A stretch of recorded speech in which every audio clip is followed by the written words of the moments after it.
शरीर की संवेदनाओं को याद करके हमें मन के जाल से मुक्त होना पड़ेगा। आत्मा की अनुभूतियों को याद करके उनसे संपर्क स्थापित करके हमें शरीर की संवेदनाओं से बाहर आना पड़ेगा। इसी प्रकार अनंत शून्यता के ब्रह्मानंद को याद करके हमें अपने आत्मानुभूतियों से ऊपर उठना पड़ेगा। ब्रह्मानंदम।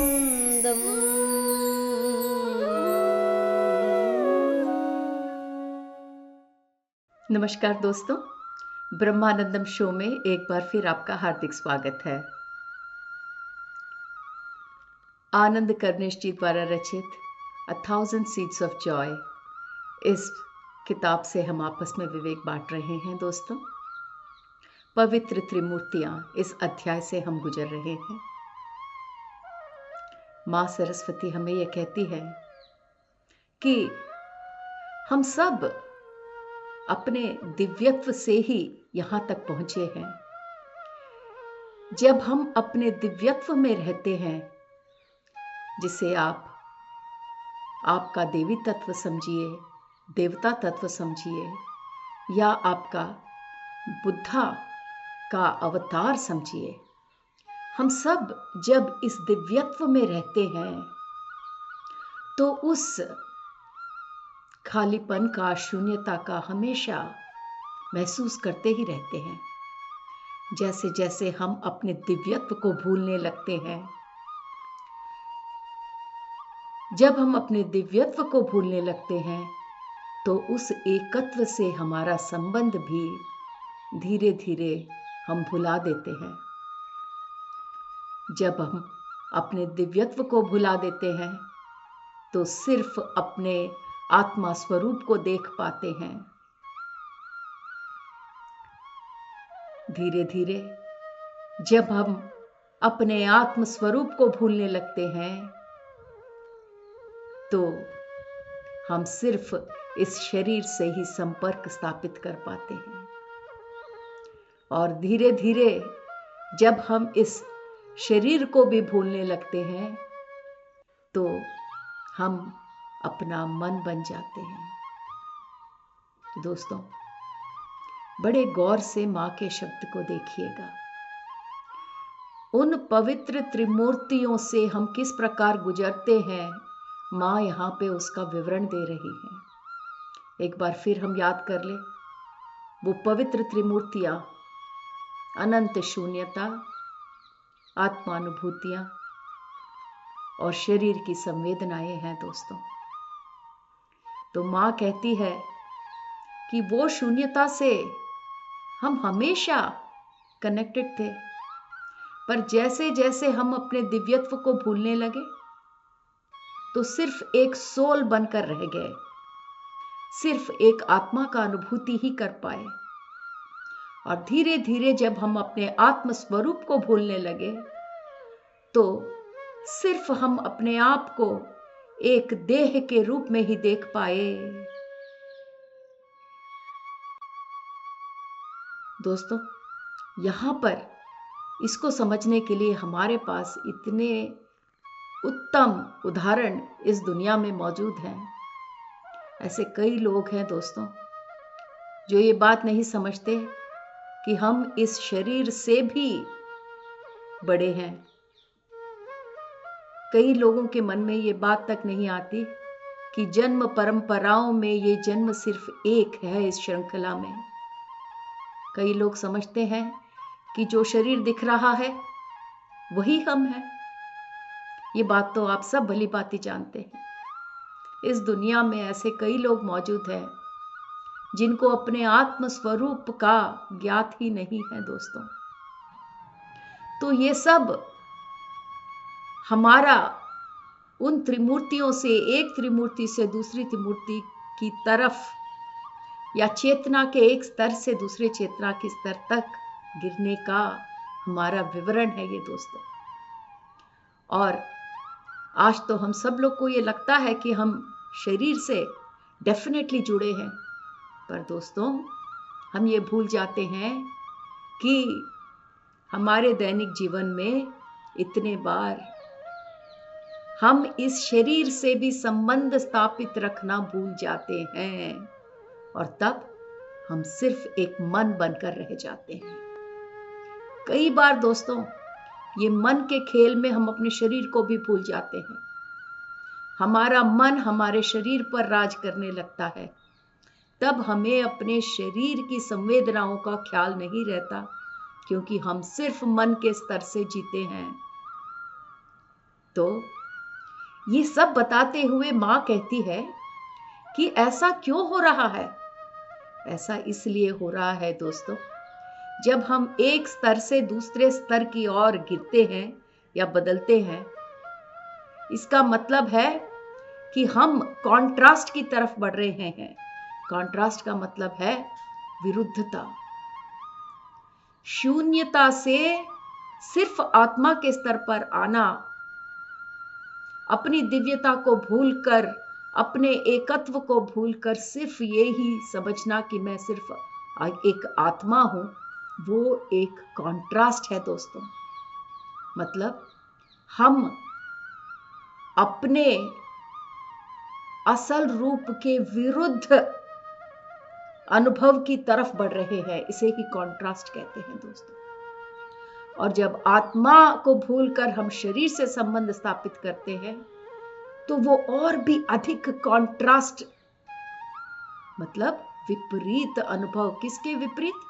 हमारे सहज दिव्यत्व के विपरीत। जब हम एक स्तर को भूल जाते हैं, तब दूसरे स्तर की तरफ बढ़ते हैं और उससे ही संबंध स्थापित कर पाते हैं। तो भूलना, आप देखते हैं कि भूल कर हम चेतना के एक स्तर से दूसरी स्तर की तरफ गिर रहे हैं।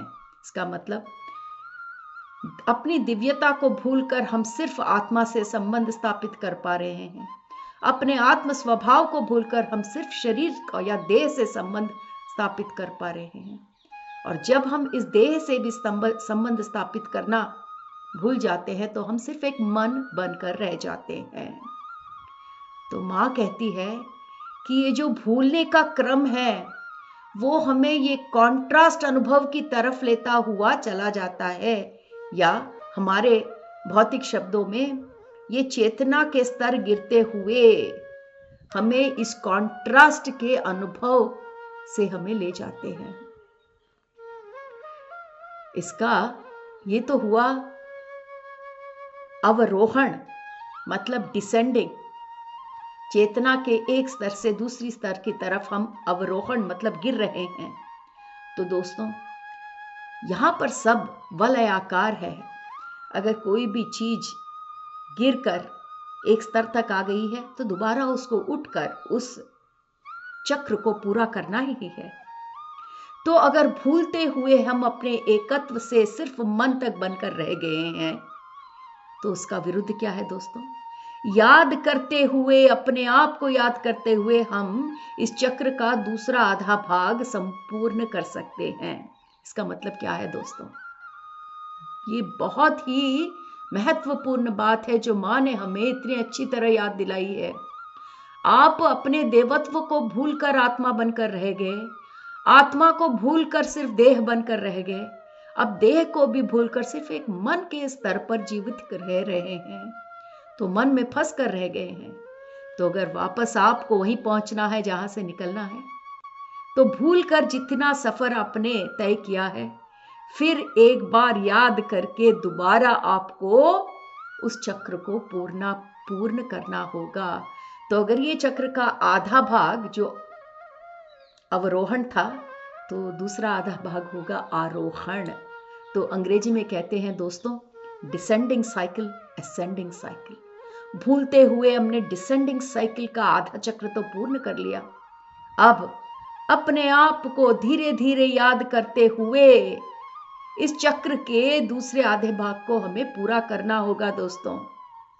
तो एक बार सोचे दोस्तों, अगर हम सिर्फ मन में फंस कर रह गए हैं, तो हमें ये बात याद रखनी होगी कि देह संवेदनाओं के झील में मन एक छोटा सा बर्फ का टुकड़ा है। शरीर की संवेदनाओं को याद करके हमें मन के जाल से मुक्त होना पड़ेगा। आत्मा की अनुभूतियों को याद करके उनसे संपर्क स्थापित करके हमें शरीर की संवेदनाओं से बाहर आना पड़ेगा।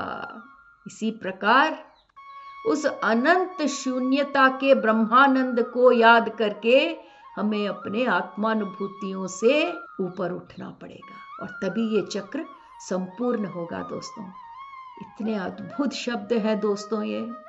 आज अगर हमारे जीवन में सफरिंग है, यातनाएं हैं, ये इसलिए है क्योंकि हम अपने दिव्यत्व को भूल गए हैं, हम अपने आत्म पदार्थ स्वरूप को भूल गए हैं।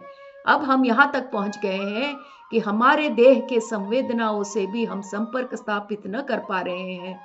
हम इस मन के छोटे से बर्फ के टुकड़े में इतने उलझ गए हैं कि हमारी पूरी जिंदगी इस बर्फ के टुकड़े से हम व्यतीत कर रहे हैं। हमने एक ऐसा चश्मा पहन लिया है जिसे हम कहते हैं माया।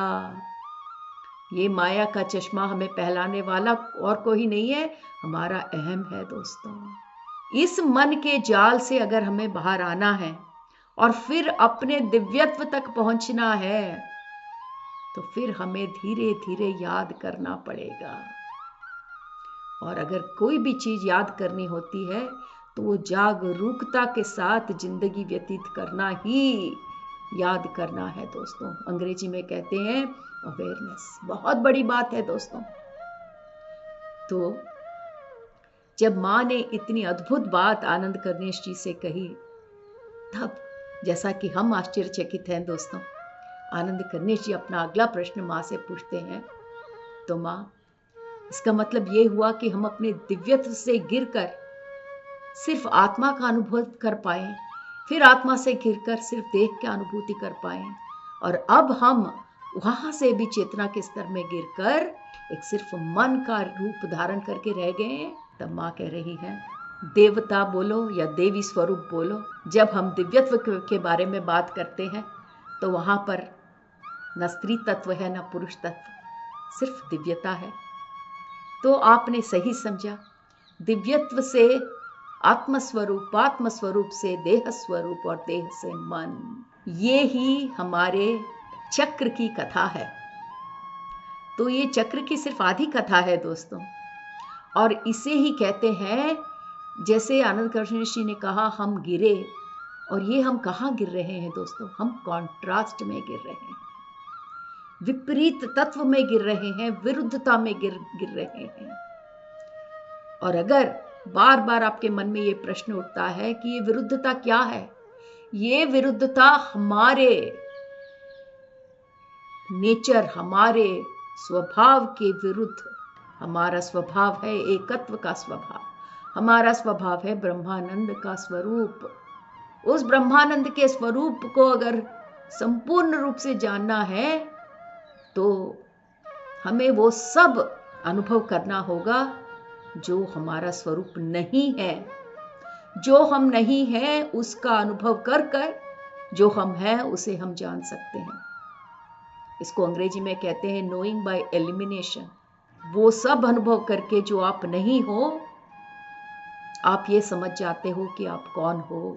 तो ये जो अर्धचक्र का खेल है, कॉन्ट्रास्ट में गिरकर मन तक पहुंच जाना, ये चक्र जो शुरू हुआ है अर्धचक्र, इसी को कहते हैं इवोल्यूशन। किसका इवोल्यूशन? हमारे आत्मचक्र, हमारे आत्म परंपरा का इवोल्यूशन। इवोल्यूशन को हिंदी में कहते हैं प्रगति, पुरोगमन, आगे बढ़ना दोस्तों, प्रगति, इवॉल्व होना। तो माँ कहती है कि ये जो कॉन्ट्रास्ट में गिरने की बात आप कह रहे हो, उसी को इवोल्यूशन कहते हैं दोस्तों। भले ही आप गिर गिर कर इवॉल्व हो रहे हो, पर वो भी आपके इवोल्यूशन का जो चक्र है उसका भाग ही है। जब हम ये कॉन्ट्रास्ट को पूर्ण तरह से अनुभव कर लेते हैं, जितना कॉन्ट्रास्ट हम अनुभव करते हैं उससे उतना अधिक हम बाहर जल्दी अच्छे रूप से बाहर आते हैं दोस्तों। जब हमारा ये चक्र मन तक पहुंचने का चक्र वहां तक पूर्ण होता है। वहां से आत्मा उठने लगती है, या हमारी जो दिव्यता फिर से उठने लगती है। मन से हम उठकर हमारे शरीर के संवेदनाओं से, बॉडी सेंसेशन से एक बार फिर संपर्क स्थापित कर पाते हैं। फिर वहां से आत्मानुभूतियों की तरफ बढ़ते हैं। और ये सब तभी संभव होता है दोस्तों। ये जो उठने का चक्र है, एसेंशन का ये जो दूसरा अर्थ चक्र है, ये तभी संभव होता है जब हम समर्पण के मार्ग पर चल सकते हैं। तो सब कुछ भूल कर इस चक्र में हम मन तक तो पहुंच जाते हैं, पर इस मन से फिर अपने दिव्य शून्यता की तरफ बढ़ने का मार्ग है समर्पण। समर्पण के माध्यम से हम पहले शरीर की संवेदनाओं में अपने आप को समर्पण करके मन से ऊपर उठते हैं। फिर अगला जो स्टेप है हमारे आत्मानुभूतियों की तरफ समर्पण, और फिर उस अनंत शून्यता को पहचानते हुए, और जो अनंत शून्यता की बात हम कर रहे हैं, माँ कहती है वही हमारा पूर्णात्मा है, वही सब दिव्यता है। सारी दिव्य आत्माएं उस अनंत शून्यता में एक दूसरे से जुड़ी हुई हैं, और वही हमारी पूर्णात्मा है। और जब हम अपने पूर्णात्मा के बारे में बात करते हैं तो पूर्णात्मा का स्वरूप है शून्यता, और जो हमारी पूर्णात्मा है वो एक भव्य दिव्यता है। माँ उसे कहती है कि वो भव्य है। आपकी पूर्णात्मा की जो दिव्यता है वो भव्य है। तो ऐसे भव्य दिव्यता से निकलकर आप धीरे धीरे अवरोहण होते हुए मन तक पहुंचे। अब धीरे धीरे समर्पण के मार्ग में आगे बढ़ते हुए आपको फिर अपनी पूर्णात्मा की तरफ बढ़ना पड़ेगा। आपके पूर्णात्मा के दिव्यता की तरफ आपको बढ़ना पड़ेगा। और आपकी ये जो पूर्णता की कहानी है वो एक भव्य दिव्यता की कहानी है। तो जब माँ ने हमें ये पूरा चक्र समझाने की यहाँ पर कोशिश की है कि किस प्रकार अपने पूर्णात्मा के दिव्यता से हम गिरते हुए मन के जाल में फंसकर एक बार फिर आरोहण करते हुए फिर हमारे पूर्णात्मा की दिव्यता की तरफ पहुंचते हैं, तो यहाँ पर आनंद गणेश जी एक बड़ा ही खूबसूरत सा प्रश्न माँ से यहाँ पूछ रहे हैं कि माँ, अगर ये पूरा सफर हमारे पूर्णात्मा की दिव्यता की तरफ बढ़ने का सफर है, तो जब भी हम ध्यान में बैठते हैं या भक्ति मार्ग कहिए या ध्यान का मार्ग कहिए, जो भी मार्ग आप करते हो, तो फिर तो हमें हमारे ध्यान में पूर्णात्मा पर ध्यान करना चाहिए। तो हमें इन दिव्यात्माओं की क्या आवश्यकता? अगर हमारा पूर्णात्मा इतना भव्य दिव्यता से जगमगा रहा है, तो हमें अपना ध्यान पूरा हमारी पूर्णात्मा की तरफ केंद्रीकरण करना चाहिए। तो फिर हम इन दिव्यात्माओं के बारे में क्यों बात करते हैं? ऐसे कई दिव्यात्मा दोस्तों, जैसे यहाँ पर माँ सरस्वती दिव्य आत्मा हमसे इतना कुछ बात कर रही है आनंद गणेश जी के जरिए। ऐसे कितने दिव्यात्माओं के बारे में हम सुनते हैं। सीता मैया, कृष्ण जी, इन दिव्यात्माओं की बड़ी सूची पढ़ सकते हैं। तो आनंद गणेश जी ने इतना अच्छा प्रश्न पूछा कि फिर इन दिव्यात्माओं का हमारे जीवन में क्या फायदा? हम क्यों इन दिव्यात्माओं के बारे में बात करें? माँ कहती हैं, बेटा एकदम सही प्रश्न है। आप लोगों को किसी दिव्यात्मा की सहायता की जरूरत नहीं है, मगर ये जो इवोल्यूशन का चक्र जो माँ बता रही थी हमें, वापस जब दोबारा मन के जाल से हम ऊपर उठने की कोशिश करते हुए अपने पूर्णात्मा तक का सफर जो हम दोबारा तय करते हैं, जिसको हम कहते हैं आरोहण, ऊपर उठने का चक्र, ये जो मार्ग है, एक बार पहले भी माँ ने बताया कि दिव्यता से मन तक आने का जो मार्ग है वो बहुत सरल मार्ग है। मतलब बड़ी जल्दी जल्दी हम गिर जाते हैं। माँ ये कहती है क्विक, बड़े जल्दी से हो जाता है, इसमें ज्यादा समय नहीं लगता। अपने दिव्यता को भूलकर आत्मा का स्वरूप ही समझना, अपने आत्म तत्व को भूलकर सिर्फ शरीर से संबंध स्थापित करना, फिर शरीर को भी भूलकर मन में फंस कर रह जाना, ये जो अवरोहन, ये जो गिरने का, कॉन्ट्रास्ट में गिरने का ये जो मार्ग है वो बहुत छोटा मार्ग है, बहुत जल्दी हो जाता है। पर फिर से उठने का ये जो मार्ग है, एसेंशन का मार्ग है, वो समय लगता है। वो गिरने जितना सुगम और जल्दी नहीं होता। उठने का मार्ग लंबा है। इसीलिए इस एसेंशन के मार्ग में, एसेंशन मतलब उठना, किसकी तरफ उठना? अपने पूर्णात्मा की दिव्यता की तरफ उठना। ये जो उठने का मार्ग है, इसको सरल और सुगम बनाने के लिए इस समय में जो माँ ने कहा उसके बारे में हम फिर अभी बात करते हैं, इसे पूर्ण कर ले पहले। तो माँ कहती है इस समय में, जिस समय से आप लोग गुजर रहे हो, इस समय में ये जो आरोहण का मार्ग है, दोबारा अपने पूर्णात्मा तक पहुंचने का ये जो मार्ग है, उस मार्ग को सुगम करने में उन दिव्य आत्माओं की सहायता लेना बहुत लाभदायक सिद्ध होता है। क्योंकि उन दिव्यात्माओं की सहायता से आप एक बार फिर अपने पूर्णात्मा की तरफ बड़े जल्दी से पहुंच सकते हैं। नहीं तो ये मार्ग आपको कभी कभी मुश्किल साबित होता है, आप भटक सकते हैं। तो ये भटकने का शब्द जब आता है तो माँ कहती है कि इस जंगल में, कौन से जंगल में? ये जो इवोल्यूशन का चक्र वाला जंगल है, उस जंगल का ये जो कठिन मार्ग है, एसेंशन वाला मार्ग, दोबारा अपने पूर्णात्मा की तरफ बढ़ने का मार्ग जो है, आरोहण का मार्ग, वो इस जंगल में एक कठिन मार्ग की तरह अगर आपको प्रतीत होता है, तो हम सारी दिव्यात्माएं उस रास्ते में लाइट पोस्ट की तरह खड़े हुए हैं। लाइट पोस्ट का मतलब यह है दोस्तों, अगर अंधेरे में आप किसी पगडंडी से जा रहे हो, आपको कुछ दिख नहीं रहा हो जंगल में, अगर उसी रास्ते के दोनों तरफ बड़े बड़े स्ट्रीट लाइट, पूरे सड़क में दोनों तरफ अगर आपको अच्छे से स्ट्रीट लाइट्स दिख रहे हो, तो आपको वो मार्ग दिखेगा। आप भटकेंगे नहीं, दोबारा जंगल में इधर उधर नहीं जाएंगे, आपको अपना मार्ग बहुत सरल नजर आएगा। इसी प्रकार हमारे पूर्णात्मा से मिलन के मार्ग में ये दिव्यात्माएं सारे लाइट्स की तरह खड़े हुए हैं, हमें मार्गदर्शक की तरह खड़े हुए हैं, ताकि हम अपने मार्ग को न भूलें। इतनी अद्भुत बात है दोस्तों। कई बार यही प्रश्न हम में उठता है, इतने सारे भगवान हैं, किसको माने? राम, कृष्ण, जीसस, ईसाई, नाम के लिए अनेक हैं दोस्तों, पर है वो एक ही। ये बात भी माने कई दिव्य आत्माएं, आप चाहो तो अनेक है, नहीं तो एक है।